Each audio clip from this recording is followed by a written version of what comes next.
Ânimos e ânima são arquétipos que representam o lado oposto do gênero dominante da personalidade. Ânimos para as mulheres e ânima para os homens.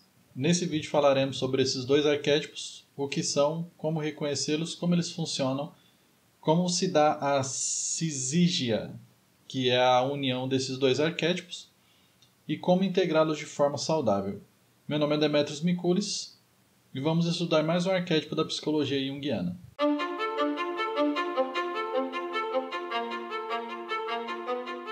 Desde já agradeço seu like, já se prepara para deixar aí qualquer comentário ou dúvida que surgir enquanto assiste esse vídeo. Esse vídeo está sendo gravado dia 25/1/2023, então qualquer informação desatualizada deve ser desconsiderada e um novo vídeo será feito sobre o assunto ou eu deixarei algum card aqui na tela. Primeiro eu gostaria de deixar claro que esse estudo é baseado na psicologia analítica do Carl Jung, onde trabalhamos os opostos para que seja gerada uma nova posição referente ao assunto ou à situação. Na visão do Jung, o masculino e o feminino eles são bem separados, mas eles fazem parte da cisígia, que a gente vai falar mais sobre ainda nesse vídeo. E a integração desses dois arquétipos na personalidade alcança uma completude ainda maior do que integrar o arquétipo da sombra. E da mesma maneira, essa integração é ainda mais difícil de alcançar do que a integração da sombra. Mas não se preocupem, que é possível. Outra coisa importante de dizermos antes de começarmos nossos estudos é que esse vídeo não vai se tratar sobre ideologia de gênero. Por isso, eu pessoalmente acredito que uma personalidade pode ser masculina ou feminina independente do corpo que habita. Contudo, a gente tende mais para encontrar uma personalidade masculina em corpos masculinos e uma personalidade feminina em corpos femininos, mas não como um fator determinante sine qua non. O próprio Jung trouxe em Aion ou Éon, como você preferir pronunciar, que esses termos ânimas e ânimos, esses conceitos, eles são conceitos preliminares, né? Que no futuro, e o futuro é o que nós estamos agora para ele, que no futuro esses conceitos seriam retrabalhados e reestudados para alcançar um conceito mais abrangente e mais assertivo. E provavelmente é isso que está acontecendo hoje na literatura pós-junguiana. Que, para ser bem sincero, já começou com Emma Jung, como a gente vai ver ainda nesse vídeo. Vamos começar falando sobre o ânimos, que é o lado masculino na personalidade feminina. Para ficar mais fácil o entendimento durante o vídeo, vou trabalhar o masculino na mulher e o feminino no homem. Esse arquétipo na mulher ele é composto por todas as características masculinas que ela entrou em contato. Principalmente a figura do pai e familiares mais próximos do sexo masculino, e também a partir daí de outras figuras fictícias ou simbólicas, mitológicas, que representam o masculino, filmes, arte, literatura, todas essas figuras em que um homem representa um papel, esse arquétipo começa a internalizar e entender aquilo como se fosse homem, como se fosse masculino. Se trabalhar a sombra já é difícil, trabalhar o ânimos e a ânima ainda é mais. Por quê? Porque a característica autônoma da sombra ela alcança até determinado ponto. Só que a característica autônoma dessa cisígia, desses dois arquétipos, eles são ainda maiores. Porque eles sempre estão em comunicação do inconsciente com o consciente. Eles servem como uma ponte. Então, é como se fosse, para você acessar conteúdos do inconsciente, você precisa passar por esse ser do umbral, digamos assim. Você precisa passar pelo contato com essa cisígia, o ânimos e a ânima. M. Jung, que foi esposa do Carl Jung, ela tem um livro sensacional que se chama Ânimos e Ânima. Nesse livro ela traz um estudo detalhado, é um livro curto, né, um livro pequeno, mas é um estudo bem detalhado sobre esses dois arquétipos. E ela traz que o arquétipo masculino na mulher se representa da seguinte forma. Ele é composto por uma atitude mais lógica, mais concreta, mais rígida, analítica, objetiva, ativa. Isso são características que são consideradas masculinas. E o seu oposto, considerado feminino. Então, quando a mulher tem essas características, a gente tende a considerar ela uma mulher masculinizada. Aspas bem grandes aqui para essa palavra, tá, gente? Ele traz também características como força e poder, conquista, heroísmo, glória, vitória. Agora é interessante a gente sempre manter em mente que esses estudos aconteceram há quase 100 anos atrás. O livro Ânimos e Ânima da M. Jung foi publicado originalmente em 1957. Então temos aqui todo o aspecto sócio-histórico que corroborou para tanto o Carl Jung como a Emma Jung alcançarem esse entendimento sobre esses dois arquétipos, femininos e masculinos. Também a gente precisa levar em consideração que era um cenário europeu, o patriarcado era ainda mais forte do que ele é hoje. A mulher ela era uma característica complementar do homem naquela sociedade, mas ainda assim M. Jung já trazia que a mulher havia evoluindo durante toda a história, e ela fala o seguinte, que a mulher aprendeu a reconhecer que não pode ser igual ao homem, que ela, antes de mais nada, é mulher e deve sê-lo. Permanece, entretanto, o fato de que uma determinada quantidade do espírito masculino amadureceu na consciência das mulheres e deve encontrar em suas personalidades seu lugar e sua atuação. Ou seja, há uma energia psíquica masculina ainda presente na personalidade da mulher, e assim como há uma energia feminina ainda presente na personalidade do homem, que ela deve ser integrada, trabalhada para a personalidade entender-se de fato como mulher ou como homem, ou como qualquer outro gênero. Mas quando ela especifica nesse texto, ela traz que a integração desse arquétipo produz não uma masculinização da mulher, pelo contrário, torna como se fosse um solo fértil onde o feminino pode manifestar-se de forma ainda mais natural e ainda mais consistente. Diferente do homem, que ele se manteve numa posição de poder autoafirmada, numa posição de masculinidade autoafirmada, é muito mais fácil para a mulher aceitar características masculinas na sua personalidade e integrá-la do que o homem aceitar características femininas. Porque justamente em toda a história da nossa sociedade o masculino foi exaltado como o certo, como o forte, como o inteiro, o íntegro. E a mulher e as características femininas sempre foram colocadas com conotações negativas, infelizmente, como fraqueza, né, ingenuidade, submissão. Então, pense, para a mulher é muito mais fácil você admitir que você é forte do que um homem admitir que ele é submisso. Não que, claro, eu não considero que essas características, tipo submissão, fraqueza, são femininas, mas a nossa sociedade relega essas características para o feminino de forma errônea, com certeza. No livro As Mulheres que Correm com Lobos, da Clarice Píncola Estes, ela traz também um conceito do ânimos muito interessante e que eu aconselho a leitura para todas as mulheres que buscam autoconhecimento. Diz o seguinte: na psicologia junguiana, esse elemento foi denominado ânimos, um elemento em parte mortal, em parte instintual e em parte cultural da psique da mulher que se apresenta nos contos de fadas e na simbologia dos sonhos como seu filho, seu marido, um estranho ou um amante, possivelmente ameaçador, dependendo das circunstâncias psíquicas do momento. Essa figura psíquica tem valor especial por ser investida de qualidades que a criação tradicionalmente extirpa das mulheres, sendo a agressividade uma das mais comuns. Lembra quando nós estudamos sobre as sombras que os conteúdos reprimidos vão para a sombra? O mesmo acontece com ânimos. As características masculinas que foram censuradas e oprimidas na mulher são também integradas ao ânimo, mas também à sombra. Por isso que quando a gente trabalha esses dois arquétipos, a gente pega muito conteúdo da sombra. E normalmente a gente trabalha a sombra antes de trabalhar esses arquétipos dessa cisígia. Agora, da mesma forma da sombra, todo o conteúdo inconsciente ele quer o seu espaço na consciência, ele quer se manifestar e se expressar. E quando o ânimos ele não é trabalhado de forma natural na personalidade da mulher, ele se expressa de forma a possuir o ego, a tomar um espaço ali e se manifestar da forma que ele bem entende, com aquela ideia que a gente falou sobre a autonomia desse arquétipo. Aí ele pode se expressar tornando a personalidade mais rígida, cheia de princípios, legalista, dogmática, como se fosse um reformador do mundo, teórico, emaranhando-se em argumentos, polêmica, despótica.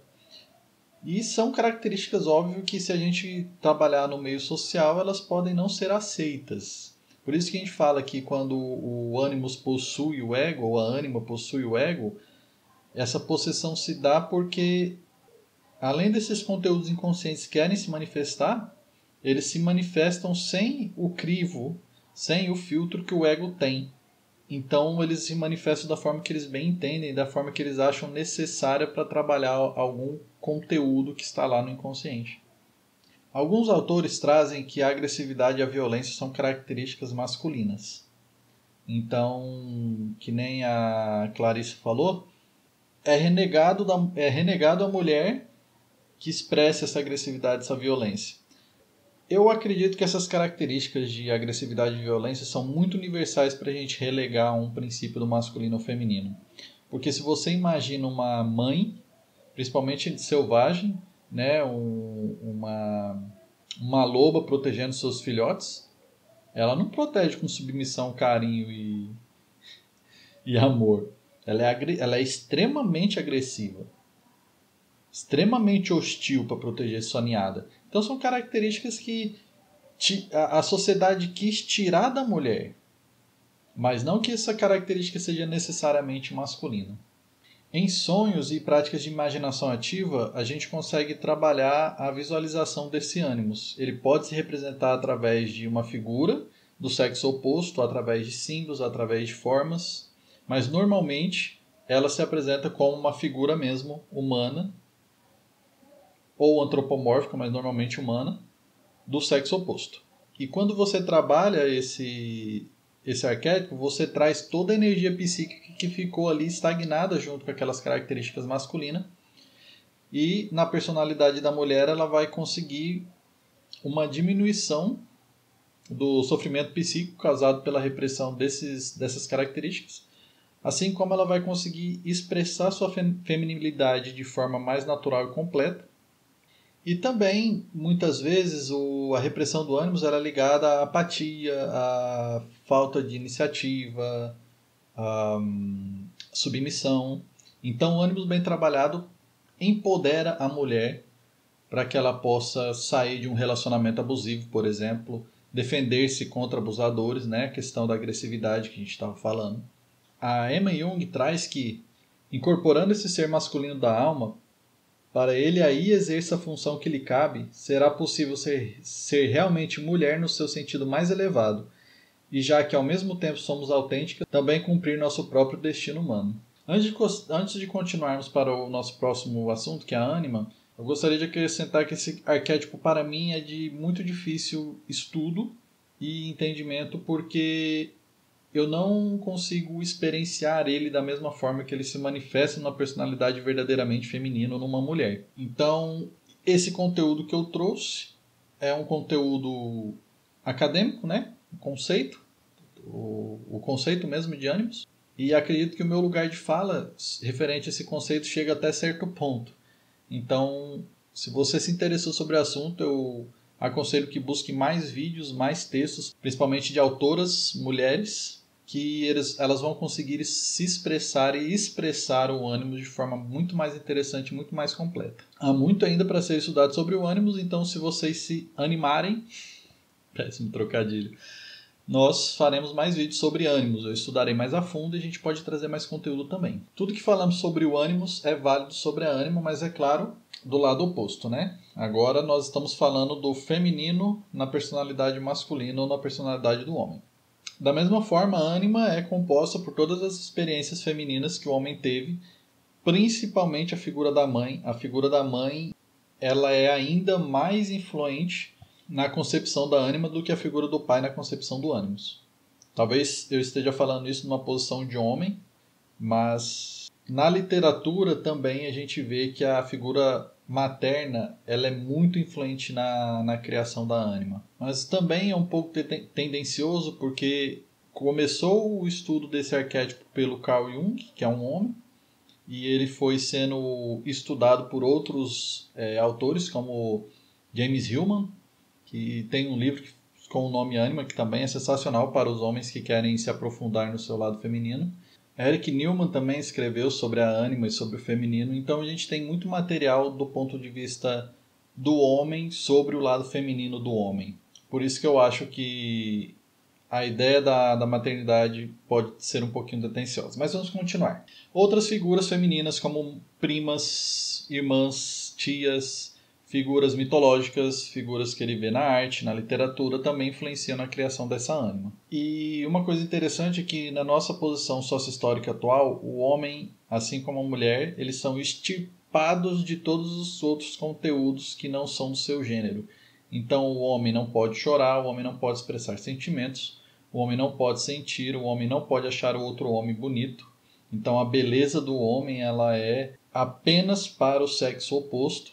E há aquela hipermasculinização da personalidade do homem, né, que cria a persona super masculina e que a ânima vai ser, então, cada vez mais carregada desses conteúdos ali junto com a sombra desses conteúdos reprimidos. É interessante pensar nessa personalidade masculina, nessa persona que o homem cria, que quanto mais ele se identificar com essa personalidade masculina, viril, mais a ânima vai ter força de instigar o inconsciente, mais autônoma ela se torna. Então todas essas personas que você vê de vikings, homens super viris, super macho, o tal do macho alfa, macho sigma agora, né, que é uma grande novidade para mim, que eu esbarrei esses dias na internet, o tal do sigma, mentalidade sigma, mindset, todos eles intensificam ainda mais essa forma autônoma da ânima. A ânima começa a aparecer através de sonhos, em que o homem começa a sonhar com uma mulher, uma figura do sexo oposto. Emoções, queixas sintomáticas, a ânima está ali se expressando, podendo evoluir para fantasias obsessivas ou projeções em outras mulheres ou outras figuras do sexo feminino com características femininas. O Jung traz que a ânima ela é sedutora, glamurosa, possessiva, temperamental e sentimental que existe no homem. Ela intensifica, exagera, falsifica e mitologiza todas as suas relações emocionais. Vê que as características anímicas elas parecem semelhantes às características que nossa sociedade hoje relega às tentações demoníacas, por exemplo. Vê aquela questão de sedução, tentação, aquela questão de mitologizar as relações afetivas. E no caso da ânima, quando ela possui o ego, o homem começa a se comportar de forma volúvel, desmedido, caprichoso, descontrolado, emocional, às vezes demonicamente intuitivo, indelicado, perverso, mentiroso, místico. Então veja que essas características que relegou-se ao feminino, na minha concepção, também é muito semelhante à agressividade. Que cada vez mais, quanto mais a gente estuda, pelo menos na minha visão, menos eu vejo que essas características são necessariamente femininas e necessariamente masculinas, mas apenas que nossos construtos sociais relegaram essas questões ao masculino e feminino. E que a cisígia entre homem entre as características masculinas e femininas, elas transcendem muito mais isso. Da mesma forma, a ânima ela funciona como uma ponte do inconsciente para o consciente. Principalmente no homem, isso é importante porque todas as emoções que ele sente passam pela ânima. Todos os sentimentos que ele sente passam pela ânima. Então, imagine, um homem que não tem a sua ânima bem trabalhada ou bem aceita, ele expressa suas emoções de forma tosca, de forma equivocada, de forma errada. Você veja que interessante. Imagine um acidente de trânsito onde o homem se exalta, fica extremamente nervoso e agride o outro homem ou a outra pessoa que estava envolvida no acidente. Essa manifestação agressiva que vai além do aceito socialmente, ela veio da sombra ou ela veio da ânima? Independente de onde ela veio, se ela é uma expressão emocional, ela tem que passar pela ânima. Então veja, no meu entendimento, se a ânima fosse bem trabalhada, essa explosão não aconteceria. A racionalidade do homem, que é tão dada como uma característica masculina, ela ficaria ali em uma comunicação mais saudável com as emoções, podendo ali não gerar esse conflito, essa explosão de sentimentos. Essa comunicação, em termos junguianos, ela é chamada de psicopompo, que é justamente essa figura que traz a comunicação entre o inconsciente e o consciente. Falaremos mais do psicopompo em outros vídeos, porque eu acho um assunto muito interessante. Vários arquétipos eles podem funcionar como psicopompo. A Syzygia do Animus e Animas funcionam como um grande psicopompo nas características masculinas e femininas do inconsciente para o ego. Então, uma ânima bem trabalhada ela vai trazer ao homem maior estabilidade emocional, maior aceitação do feminino e das características femininas, maior aceitação da mulher e maior aceitação do espaço que a mulher ocupa na sociedade, assim como uma maior maturidade e uma maior completude da sua personalidade. Agora que entendemos como é que funciona o ânimos e a ânima, como é que elas se representam e aparecem nas personalidades, vamos falar agora de características dos dois, assim como identificá-los e trabalhá-los de forma saudável, e vamos falar de como é que funciona essa tal de Syzygia. Veja que quando falamos dessas características, principalmente as características negativas, estamos falando de características que se consideram na nossa sociedade como masculinas ou femininas. Então, eu vejo mais interessante a gente estudar a mitologia de Psique e Eros, ou de Psique e Eros, ou de Eros e Logos, transcendendo essa questão do masculino e feminino. Mas isso é um assunto para outro vídeo. É só para entendermos que, quando falamos de masculino e feminino a partir de agora, da Syzygia, não estamos falando necessariamente de homem e mulher. Estamos falando de características que pertencem a dois opostos, a dois lados da mesma moeda, os dois opostos da mesma Syzygia. Por isso que, quando a gente fala sobre esses termos, eu concordo muito com James Hillman, que ele é um pós-junguiano, que ele fala o seguinte, que a ânima e o ânimos eles foram criados a partir de um contexto histórico, um período na história rigidamente patriarcal, puritanamente defensivo, extrovertidamente intencional e desalmado como a sua definição. As síndromes que Freud estudava, Freud começou estudando histeria, por exemplo, características femininas, né, que não eram relegadas aos homens, são bem menos frequentes hoje. Temos novos conceitos, novos estudos de forma muito menos tendenciosa entre as características e os papéis sociais que o homem e a mulher representavam. Logo, quando a gente estuda ânimos e ânima, nós temos que ter isso em mente, de uma possibilidade de evoluir os seus conceitos e sua mitologia. Então, pensando ânimos e ânima como uma coisa só, a gente vai falar a partir de agora dela como a Syzygia.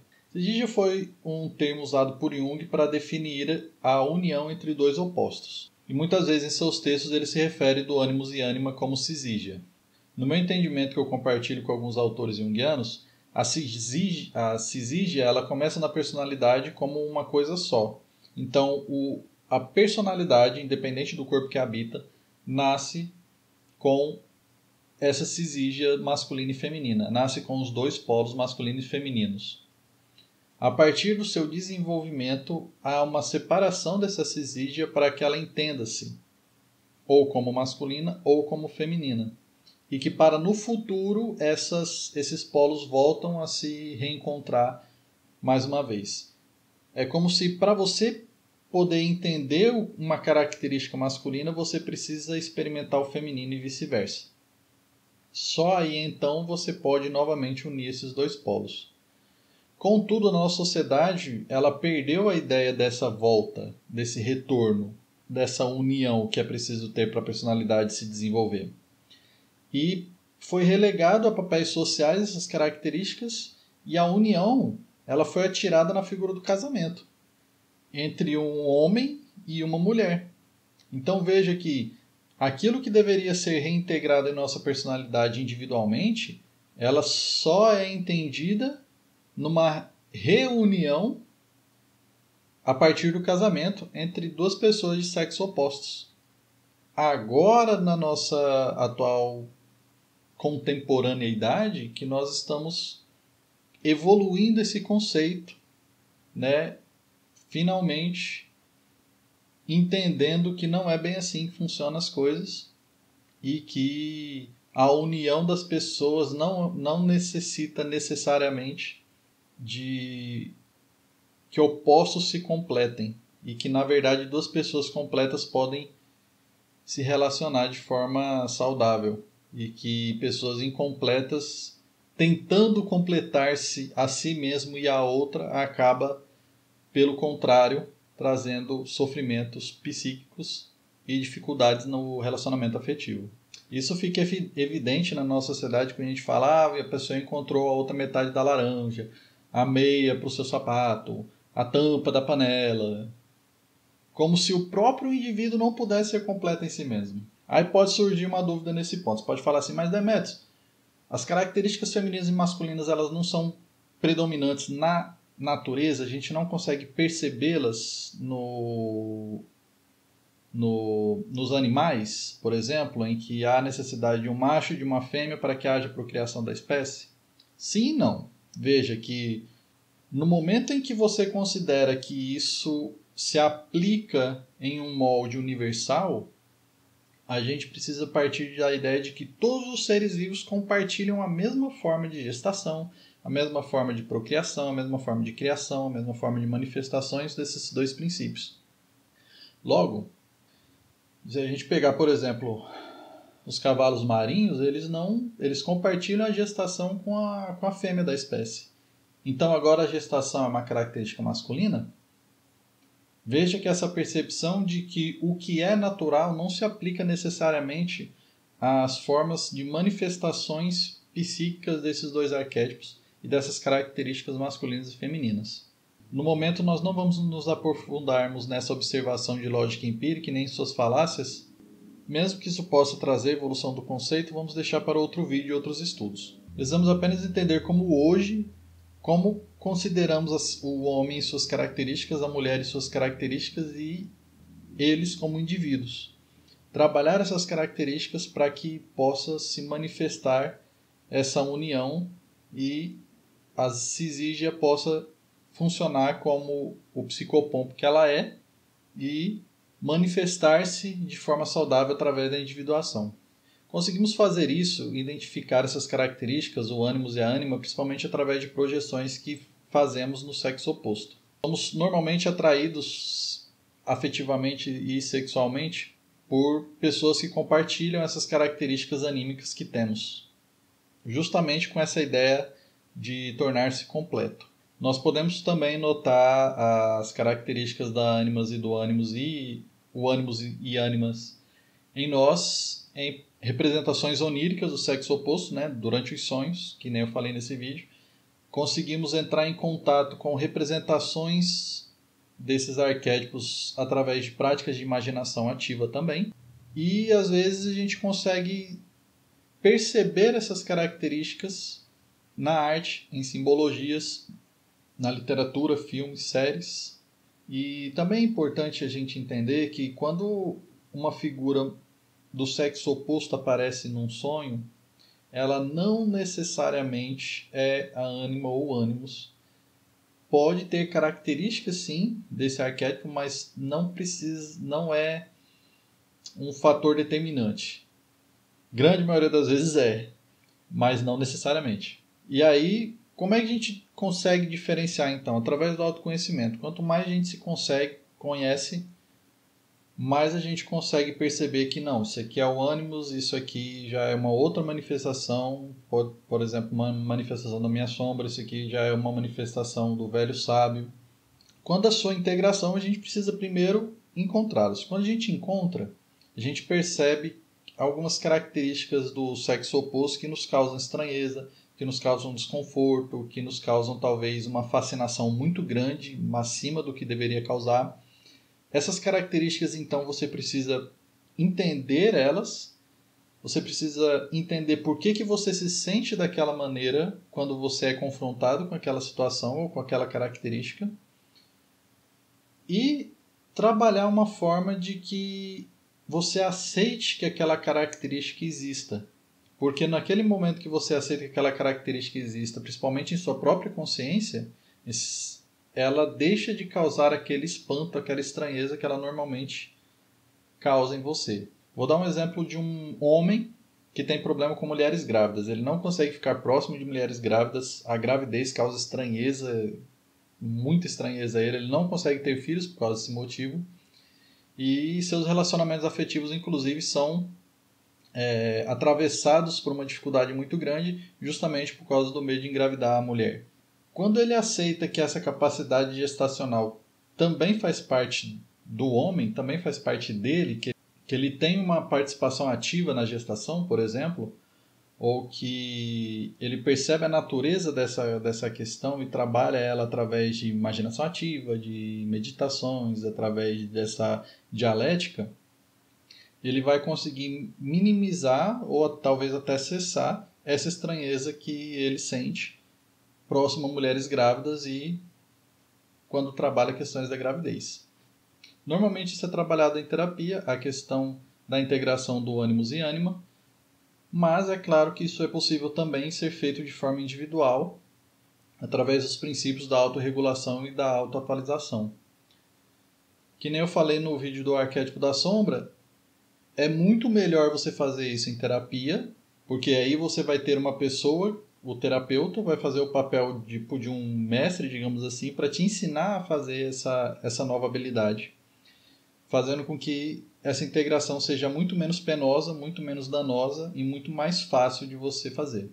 Então, se a pessoa pretende integrar ela de forma sozinha, é através de meditações, através de imaginação ativa, principalmente através do autoconhecimento. O autoconhecimento é extremamente necessário para que você consiga fazer aquela questão de separar o que é um e o que é outro e através dessa separação entender como é que eles se conectam na sua consciência e assim você consegue, através dessas outras práticas, trazer do inconsciente essa comunicação mais saudável e integrativa entre esses dois opostos.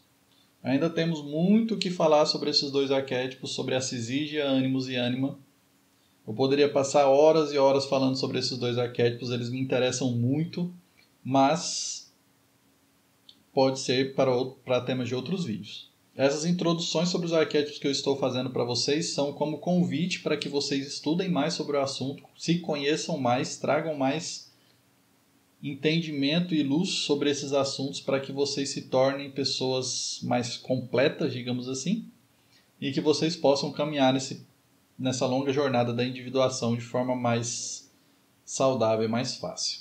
Então, muito obrigado por assistir esse vídeo. Qualquer dúvida, sugestão, ideia que você teve durante o vídeo, deixe nos comentários. Se você gostou, deixe seu like. Se você é novo aqui, se inscreva no canal. E mais uma vez, meu nome é Demetrios Mikulis. E nos vemos por aí, nesse mundo que não para de girar, ainda que gire de formas muito dicotômicas às vezes. Até a próxima.